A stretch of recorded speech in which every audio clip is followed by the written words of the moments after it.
again, everybody. It's Todd Staruch, the Horror Nerd, here at New Jersey HorrorCon and Film Festival here in Edison, New Jersey. It's the first day of the convention. I am having a blast. I'm fond of saying I'm just a fan who gets to do some cool stuff, and it is about to get cooler because I'm sitting here with Roger Bart. Roger, how are you?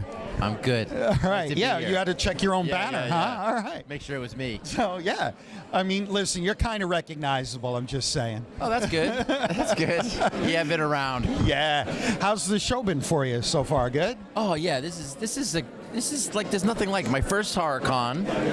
So it is definitely not disappointed. I've had some incredible conversations. There's a lot of passion here, a lot of great outfits and characters, and you just gotta love people who are big fans of the cinema and of what we try to do, which is to bring joy and escapism. Absolutely. Right? Absolutely.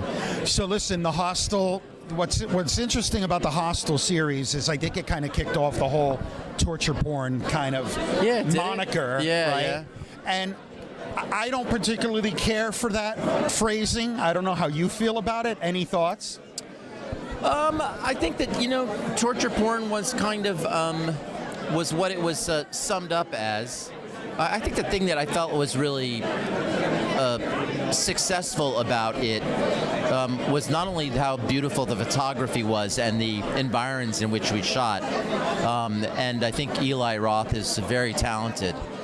But I think that what really unnerved me when I read the script was how plausible it was, because we really weren't dealing with, mythical monsters, and we were dealing with human beings who were working out something that had to do with rage, and the idea too that if you had enough money, you can do anything on this planet. So I think that those two things were the things that were what really landed it in a way that was that to use a word here, horrifying. Yeah.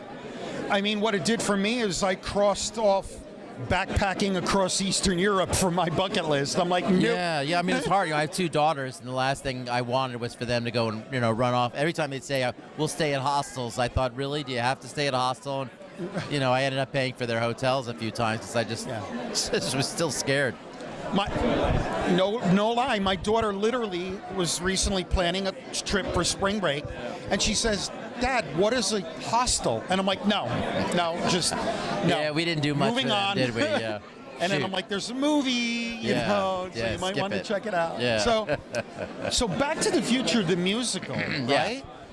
I always thought about, like, there was this trend of turning movies into musicals, and I was always a little skeptical. Like, how are you going to pull that off? Yeah.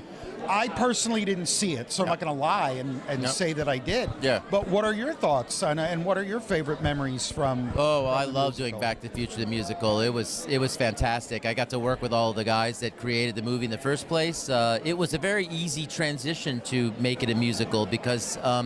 A lot of times, if the musical landscape of the movie already is very at the forefront, it makes an easy transition to make people and characters sing.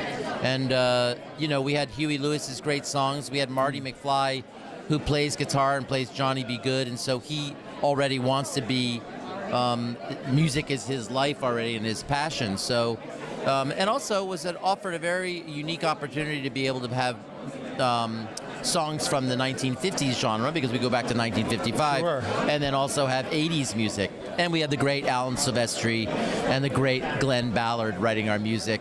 And so it was just an easy fit. It doesn't always work that way for a lot of properties, but the compulsion to turn really beloved movies is because is a lot about the fact that they're great stories, and some of it is just, frankly, the commerce of the theater. It's so expensive to put on a show. It really does help if the movies already have a built-in following, and when people see it on the marquee, it does really help to go, "Oh, I know what that is, and I love that movie, perhaps we should see it."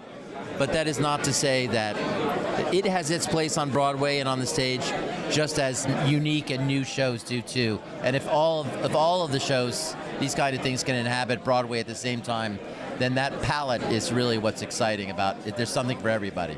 I love it. That's a great answer. Yeah. I did see a clip. It was cool how they made the car fly. Yeah, very cool. That was very cool. Yeah, we have really cool stuff. It's a beautiful show.